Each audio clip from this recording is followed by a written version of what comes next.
Afternoon बच्चों, आज हम अपनी बायोलॉजी का सबसे पहला चैप्टर स्टार्ट कर रहे हैं, द लिविंग वर्ल्ड।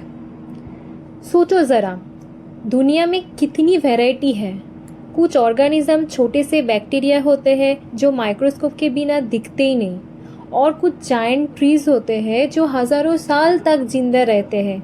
और फिर ह्यूमंस, हम खुद, जो इतनी सोच, इमोशंस और इंटेलिजेंस के साथ जीते हैं। बच्चों, कभी सोचा है कि हमें कैसे पता चलता है कोई चीज़ लिविंग है या कोई चीज़ नॉन लिविंग है? एक स्टोन और एक डॉग में क्या डिफरेंस है? एक ट्री और एक वुडन चेयर में क्या फ़र्क है?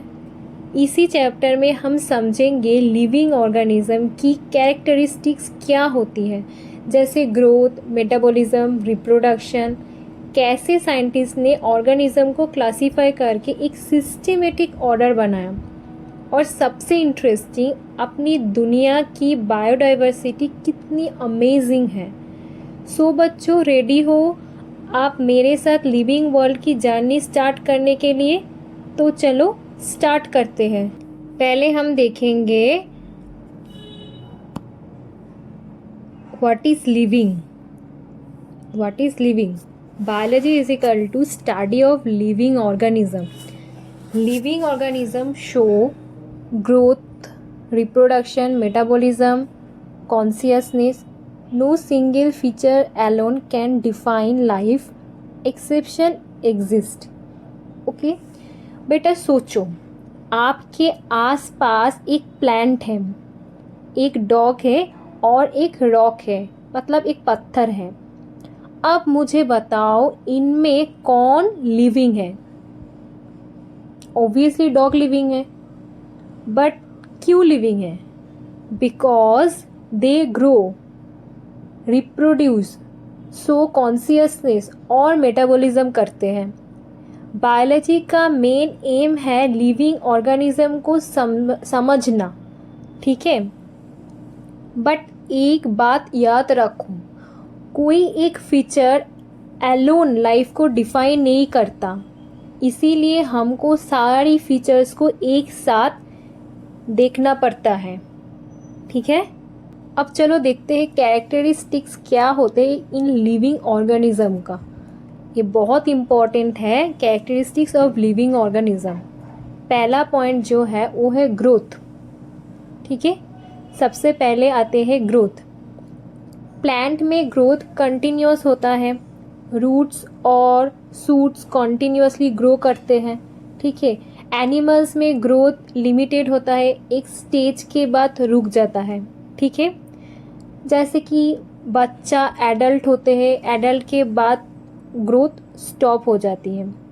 नीम ट्री लाइफ टाइम ग्रो करते रहते हैं, नीम का जो पेड़ है वो लाइफ टाइम ग्रो करता रहता है, ठीक है?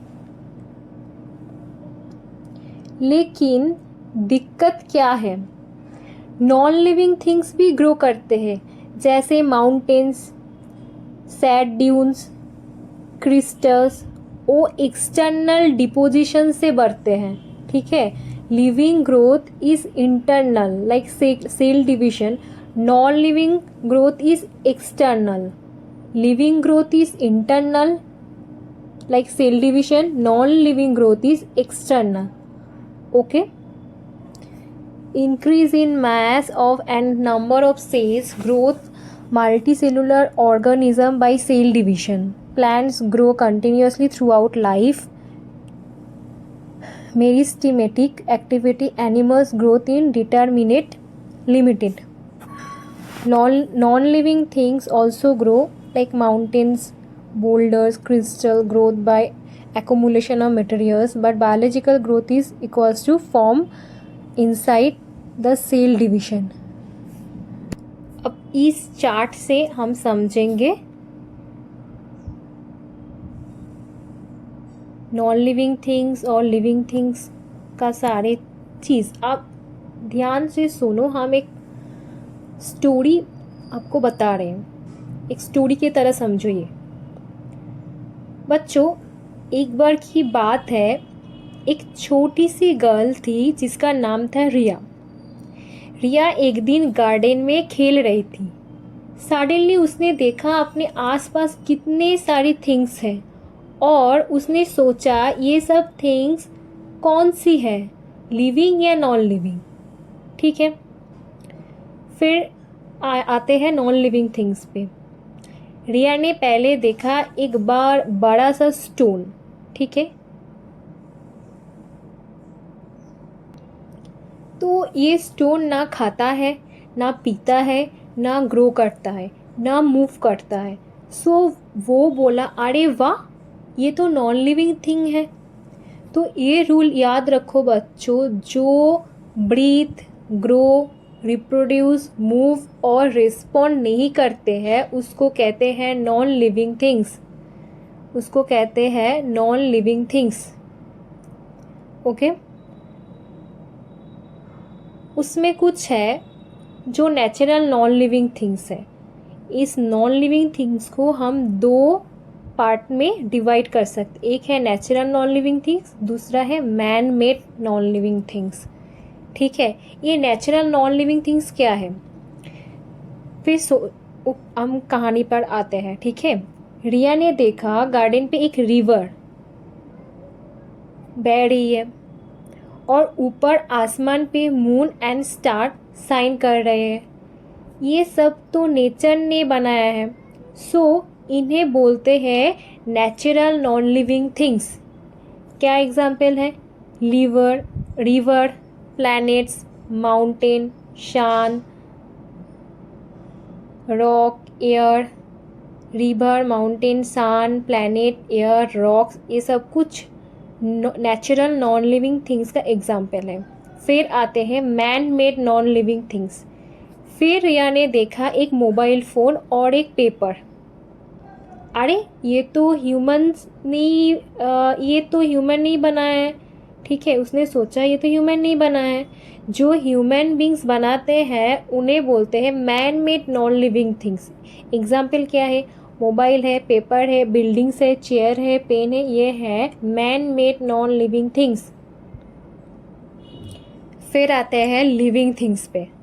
ठीक है, गार्डन में थोड़ा आगे रिया ने देखा एक डॉग खेल रहा था और एक प्लांट ग्रो कर रहा था। ठीक है, ये दोनों ब्रीथ करते हैं, ग्रो करते हैं और रिप्रोड्यूस भी करते हैं। ठीक है, अब ये रूल तुम याद रखो ऐसे, जो ब्रीथ करते हैं, ग्रो करते हैं, रिप्रोड्यूस करते हैं और रिस्पॉन्ड भी करते हैं, इसको कहते हैं लिविंग थिंग्स। एग्जाम्पल क्या है, plants, animals, humans, birds, microbes के अंदर क्या क्या आता है, बैक्टीरिया, फंगी, एल्गी, प्रोटोजोआ। ठीक है, तो सारे लिविंग थिंग्स हमेशा नेचुरल होते हैं, लेकिन नॉन लिविंग थिंग्स जो टाइप होते हैं, एक नेचुरल और एक मैन मेड। ठीक है, तो अब रिया मोबाइल फ़ोन उठा के बोली, हेलो मोबाइल, क्या तुम मेरे साथ स्कूल चलोगे? तो मोबाइल ने बोला, अरे मैं तो नॉन लिविंग हूँ, मैं स्कूल कैसे जाऊँ? ठीक है, अगर मोबाइल ने बोलता। फिर रिया ने अपने पेट डॉग से बोला, चलो डॉगी स्कूल चलते। डॉगी खुशी से जंप करके बोला, उफ उफ, मैं लिविंग हूँ, मैं चलूँगा तुम्हारे साथ। ठीक है, इस तरह रिया को समझ में आया दुनिया में दो तरह के थिंग्स है, एक है लिविंग थिंग्स, एक है नॉन लिविंग थिंग्स। ठीक है, living things dog, human, cat, lion, tree, rose, bacteria. Natural non living things क्या है, sun, moon, river, soil, mountain. Man made non living thing chair, car, pencil, book, computer, ये सब कुछ। बच्चों अब बोलो, अगर तुम्हारा टेडी बियर है वो लिविंग है या नॉन लिविंग है? इसका आंसर मुझे ज़रूर देना। ठीक है, अब आते हैं नेक्स्ट पॉइंट पे जो है रिप्रोडक्शन। एक्चुअली रिप्रोडक्शन का मतलब है अपना कॉपी बनाना। ठीक है, लिविंग ऑर्गेनिज्म प्रोड्यूस ऑफस्प्रिंग। ठीक है, एग्जाम्पल है यूनिसेलुलर ऑर्गेनिज्म लाइक एमियोबा, बैक्टीरिया। एक सेल है, इसके अंदर एक सेल है। दो सेल का मतलब है बाइनरी फिशन। ठीक है, 2 सेल का मतलब है बाइनरी फिशन, इसके अंदर एक सेल है। Cell division equals to reproduction. Fungi मतलब spores, yeast, hydra, budding, planaria regeneration करते हैं, लेकिन एक्सेप्शन भी होते हैं। कुछ एक्सेप्शन हैं जो रिप्रोड्यूस नहीं करते हैं, जैसे कि म्यूल, स्टेराइल वर्कर बीज, इनफर्टाइल ह्यूमन कपल्स जो लिविंग है बट रिप्रोड्यूस नहीं करते हैं। ठीक है, म्यूल, स्टेराइल वर्कर बीज, infertile human couples living but can't reproduce.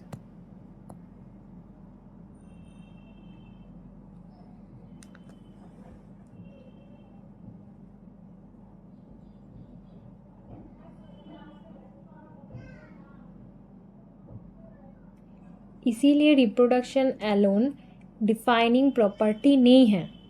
ठीक है, अब आते हैं डिफरेंट मोड्स ऑफ रिप्रोडक्शन। चलो इसको भी हम थोड़ा एक स्टोरी से समझते हैं, जो आपके लिए आसानी होगा याद रखने में। ठीक है, तो सोचो, एक छोटी सी गर्ल थी रिया।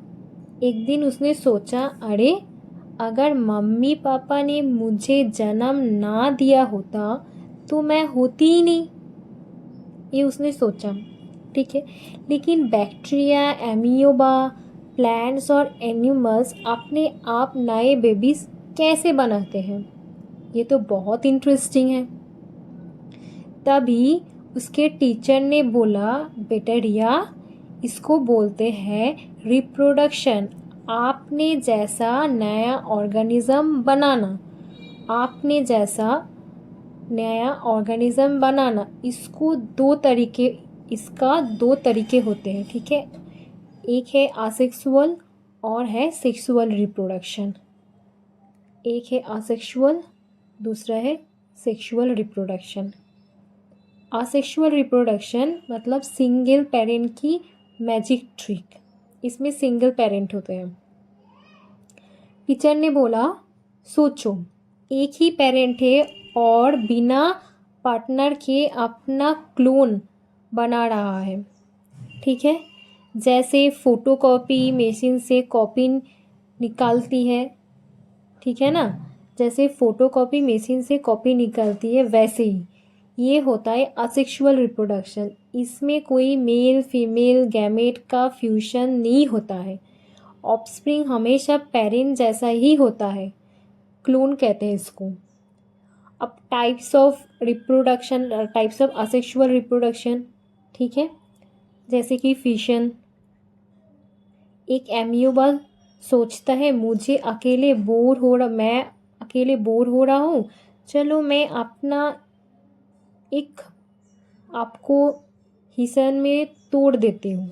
ठीक है, फिर एमियोबा ने 2 एमियोबा बना लिए, इसको कहते हैं बाइनरी फिशन।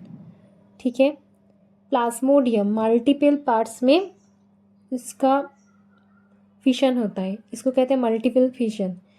फिर आते हैं फ्रेगमेंटेशन। सोचो, एक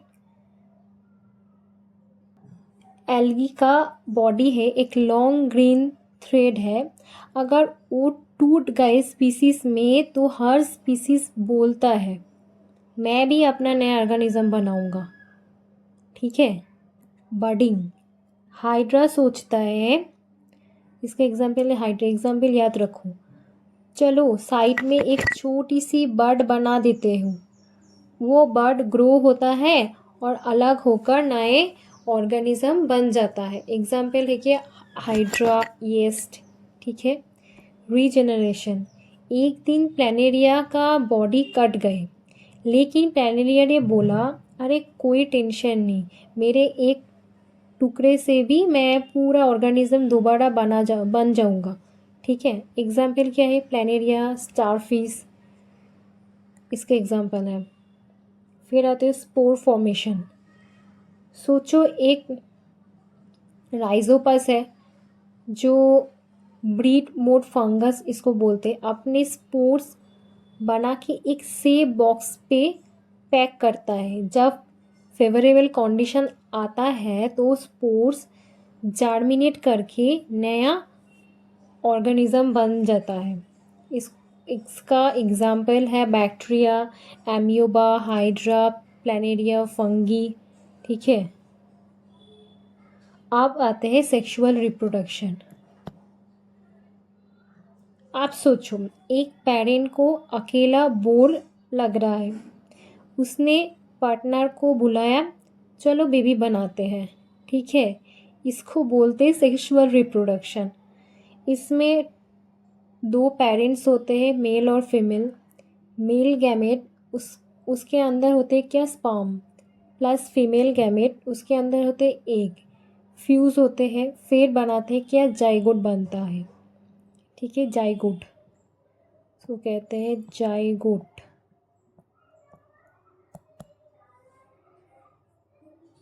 जाइगोट से बनता है न्यू बेबी। ठीक है, इसमें वेरिएशन होता है, ऑफस्प्रिंग थोड़ा मम्मी जैसा होता है, थोड़ा पापा के जैसा होता है। ठीक है, एग्जाम्पल क्या है, human, cockroach, cat, dog, cow, birds, flowering plants etcetera. So easy difference क्या है, आसेक्सुअल जो रिप्रोडक्शन है उसका सिंगल पेरेंट फोटोकॉपी मेसिन, इसको सोचो, क्लोन होता है, नो वेरिएशन। असेक्सुअल का team work of two parents, mix of characters and variation. ठीक है,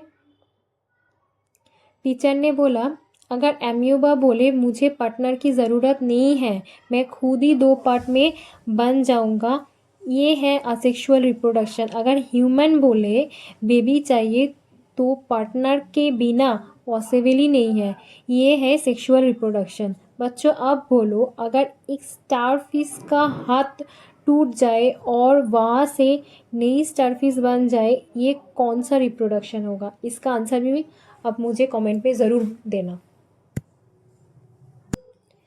अब आते हैं मेटाबॉलिज्म, सबसे इम्पोर्टेंट है। ये वर्ड आपको नीट में बार बार मिलेगा। ठीक है, मेटाबॉलिज्म इक्वल्स टू सब बायोकेमिकल रिएक्शंस जो सेल के अंदर होती है।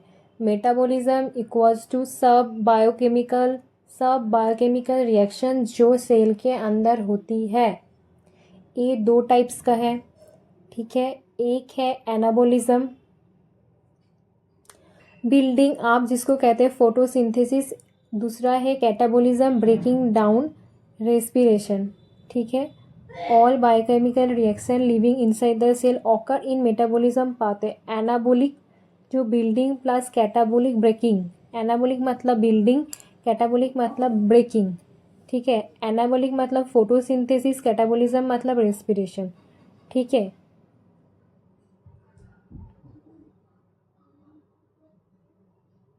आप टेस्ट ट्यूब में आइसोलेटेड मेटाबॉलिक रिएक्शन करा सकते हो, बट वो लिविंग नहीं बन जाता है, वो लिविंग नहीं बन जाता है। इसीलिए metabolism equals to exclusive property of living organism. Metabolism equals to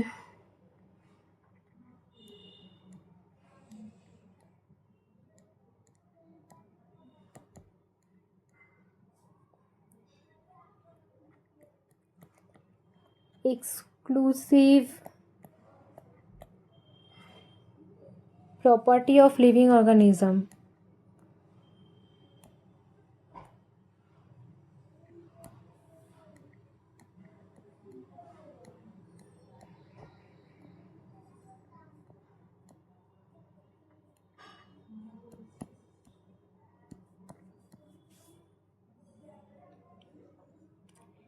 तो मेटाबॉलिज्म ही एक क्लियर डिफाइनिंग फीचर्स है लाइफ का।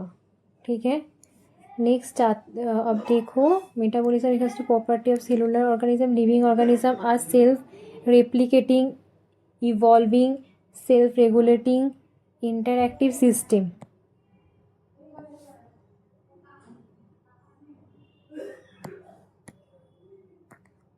अब आते हैं नेक्स्ट पॉइंट जिसको कहते हैं कॉन्शियसनेस। ठीक है,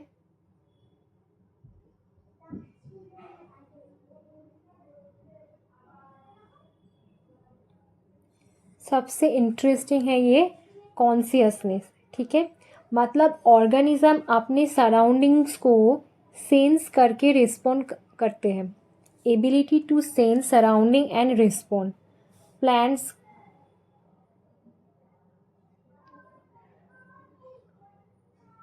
प्लांट्स का क्या होता है, photoperiodism and phototropism. Animals nervous system, hormonal response. Humans में self consciousness, awareness of self, ठीक है।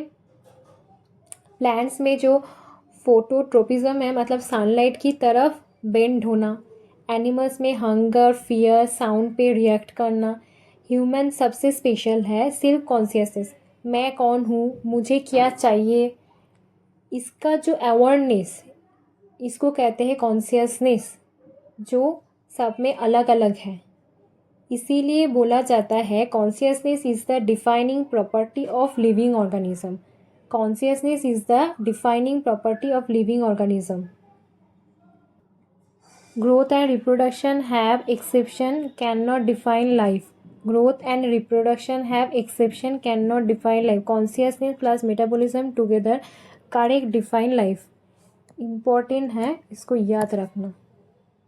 नेक्स्ट आते हैं डाइवर्सिटी ऑफ लिविंग वर्ल्ड। तो बच्चों इमेजिन करो एक दिन आप जंगल में गए हो। You see elephants, tiger, birds, trees, insects, bacteria in soil. Suddenly you think इतनी सारी प्रजातियाँ, स्पीसीज कैसे याद रखें हम सबको और कैसे कंपेयर करें। दैट्स वाई टैक्सोनॉमी मतलब क्लासिफिकेशन ऑफ ऑर्गेनाइजेशन हेल्प करते हैं। उसके पहले हम ये देखते हैं diversity of living world. On earth approx 8.7 million species estimated, but अब तक 1.7 to 1.8 million species he properly described है, ठीक है। ऑर्गेनिज्म बहुत डाइवर्स है, साइज, शेप, हैबिटेट, न्यूट्रिएंट सब डिफरेंट है, ठीक है। फॉर एग्जाम्पल बैक्टीरिया जो माइक्रोस्कोपिक है, जो 1 माइक्रोमीटर होता है इसका साइज। ब्लू व्हेल जो 30 मीटर लॉन्ग होते हैं। जायंट रेडवुड ट्री जो 100 मीटर टॉल होता है, ठीक है। तो विदाउट क्लासिफिकेशन इमेजिन करो अगर एक डॉक्टर को 1000 डिजीज़ का मेडिसिन रैंडमली पढ़ना पड़े, ये तो इम्पॉसिबल है। सेम ऑर्गेनिज्म के लिए भी है, हमें एक यूनिवर्सल सिस्टम चाहिए, ठीक है। Systematic study of classification plus taxonomy plus evolutionary relationship, term given by Linnaeus Systema by Noceri.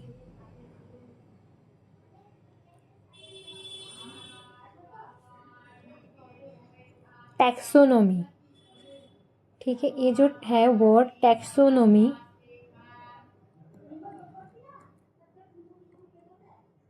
Taxonomy is equal to taxis, जिसको बोलते हैं अरेंजमेंट,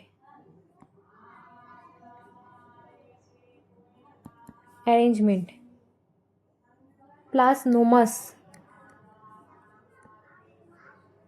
नोमस जिसको कहते हैं law. It deals with identification, nomenclature, classification. Systematic by Linnaeus is equal to taxonomy plus evolutionary relationship. Cat और lion के एक ही फैमिली है।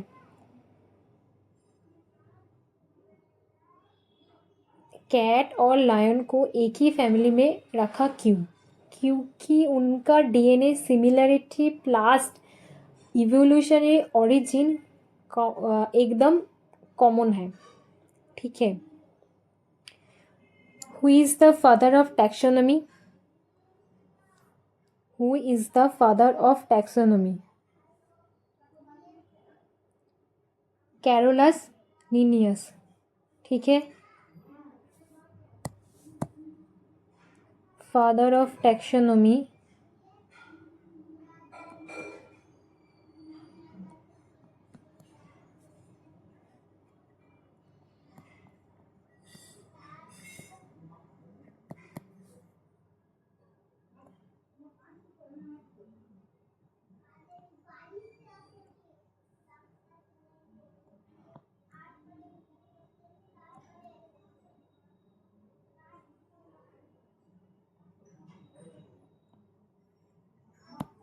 Carolus Linnaeus.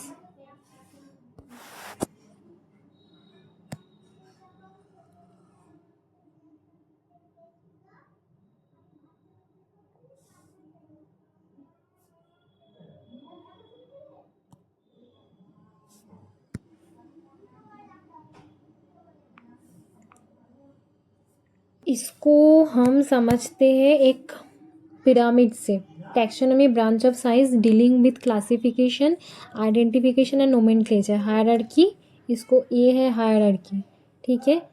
स्पीसीज, फिर जेनस, फिर फैमिली, फिर ऑर्डर, फिर क्लास, देन फाइलम, डिवीजन और किंगडम। चलो हम समझते इस डायग्राम से।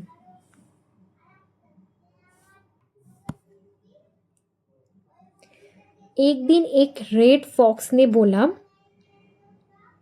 अरे मैं दुनिया में अकेला थोड़ी हूँ, मुझे पता करना है कि मैं बायोलॉजी के किस किस ग्रुप में आता हूँ। तभी टीचर ने बोला, बेटा फॉक्स, बायोलॉजी में क्लासिफिकेशन एक लैडर मतलब एक पिरामिड के जैसे होता है। ऊपर से बड़ा ग्रुप, नीचे जाते जाते छोटा और स्पेसिफिक ग्रुप बनता है। जैसे पहले आता है क्या, डोमेन, ठीक है, सबसे बड़ा ग्रुप है, सबसे बड़ा ग्रुप है डोमेन, ये सबसे बड़ा ग्रुप है। रेड फॉक्स ने बोला, मैं यूकैरियोटिक सेल का बना हूँ, तो सेल्स के अंदर न्यूक्लियस है, सो इसका डोमेन है यूकैरिया, इसका डोमेन है यूकैरिया। देन आते हैं किंगडम, नेक्स्ट स्टेप है किंगडम। रेड फॉक्स ने बोला, मैं एक एनिमल हूँ, तो प्लांट या फंगस नहीं, सो इसका किंगडम मतलब एनिमलिया, ठीक है। देन आता है फाइलम, किंगडम के अंदर और सब डिवीजन होता है जिसको कहते हैं फाइलम। फॉक्स ने कहा, मेरे पास बैकबोन है, मैं कॉर्डाटा हूँ, सो फाइलम मतलब कॉर्डाटा, ठीक है। देन आते हैं क्लास, फाइलम के अंदर और छोटे ग्रुप बनते हैं जिसको कहते हैं क्लास। तो फॉक्स ने बोला, मैं बेबी को बर्थ देती हूँ और मिल्क पिलाती हूँ, मतलब मैं मैमेल हूँ, सो इस क्लास के अंदर आते हैं कौन, मैमेलियम। देन आते हैं ऑर्डर, क्लास के अंदर होता है ऑर्डर। फॉक्स ने सोचा, मैं मीट खाता हूँ, कार्निवोर हूँ, मतलब ऑर्डर मतलब है कार्निवोरा। देन आते हैं फैमिली, अब और स्पेसिफिक ग्रुपिंग होती है। फॉक्स बोला, मैं डॉग फैमिली से बिलोंग करता हूँ, so family is equal to Canidae, dogs, wolves, fox, ठीक है। नेक्स्ट आते हैं जेनस, फैमिली के अंदर सिमिलर ऑर्गेनिज्म एक जेनस बनाता है। फॉक्स ने कहा, मेरा जेनस है वल्पस। फिर आता है स्पीसीज, सबसे स्पेसिफिक ग्रुप, सबसे छोटी और एग्जैक्ट आइडेंटिटी होती है स्पीसीज। फॉक्स प्राउडली बोला, मेरी स्पीसीज का नाम है वाल्पस, इस नाम से मेरी एग्जैक्ट आइडेंटिटी होती है, ठीक है।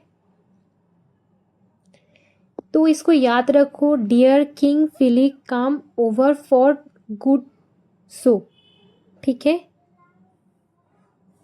Dear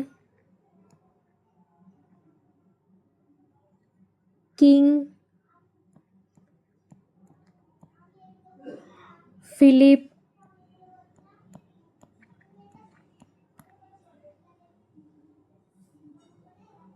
came over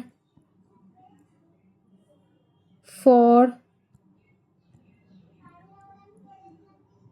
good.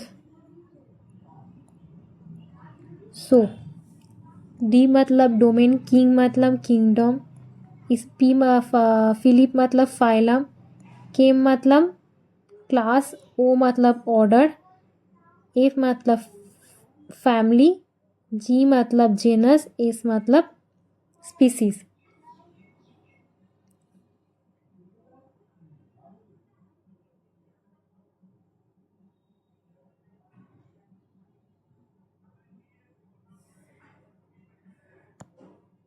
तो अब चलते हैं स्पीसीज, जो लोएस्ट है। पहला जो आते हैं वो है स्पीसीज। ये सबसे लोएस्ट है, ठीक है, लोएस्ट कैटेगरी में आते हैं।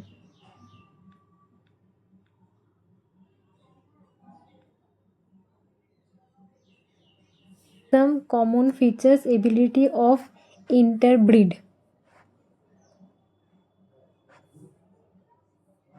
पैंथेरा लियो मतलब लायन, पैंथेरा टाइग्रिस मतलब टाइगर, मैनीफेरा इंडिका मतलब मैंगो। ठीक है, ये ग्रुप के अंदर आते हैं। जेनस, जेनस मतलब group of related species.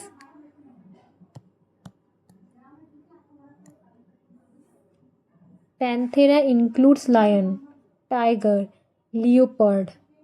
Okay,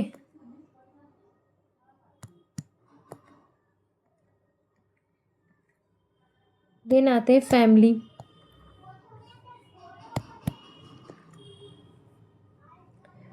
group of related genera, plural form इसको कहते हैं जेनस।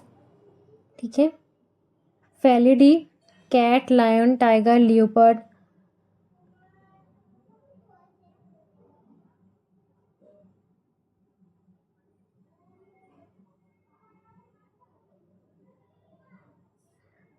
अब एक इम्पॉर्टेंट स्टोरी, क्लासिफिकेशन इम्पॉर्टेंट क्यों है। इमेजिन करो एक स्टूडेंट ने स्कूल में रोल नंबर सिस्टम ना हो तो, इमेजिन करो स्टूडेंट की स्कूल में रोल नंबर सिस्टम ना हो तो सिर्फ नाम से बुलाया। अगर 5 राहुल क्लास में है तो टीचर कंफ्यूज हो जाएगा। अगर राहुल के नाम का 5 लड़का है क्लास में तो टीचर तो कंफ्यूज हो जाएगा। Similarly in biology, without classification impossible to identify, compare and study. ठीक है, that's why the classification is very very important.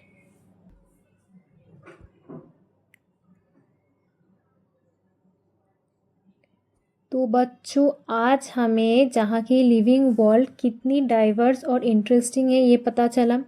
हमने देखा कि लिविंग ऑर्गेनिज्म को नॉन लिविंग ऑब्जेक्ट से कैसे अलग पहचाना जा सकता है।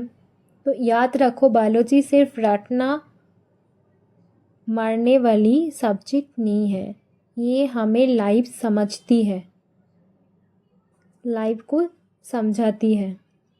तो आप अपने सराउंडिंग्स में जो भी देखते हो, प्लांट्स, एनिमल्स, माइक्रो ऑर्गेनिज्म, सब लिविंग वर्ल्ड का पार्ट है।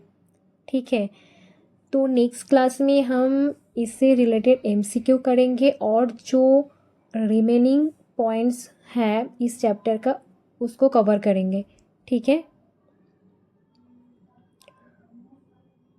अब आप सब होमवर्क में ये ट्राई करना, अपने आसपास 5 लिविंग और 5 नॉन लिविंग एग्जाम्पल्स नोट करो और देखो उनमें क्या क्या डिफरेंस है। ठीक है, ग्रेट जॉब बच्चों, मिलते हैं नेक्स्ट क्लास में एक और एक्साइटिंग टॉपिक के साथ। Till then keep learning, keep exploring, take care, bye.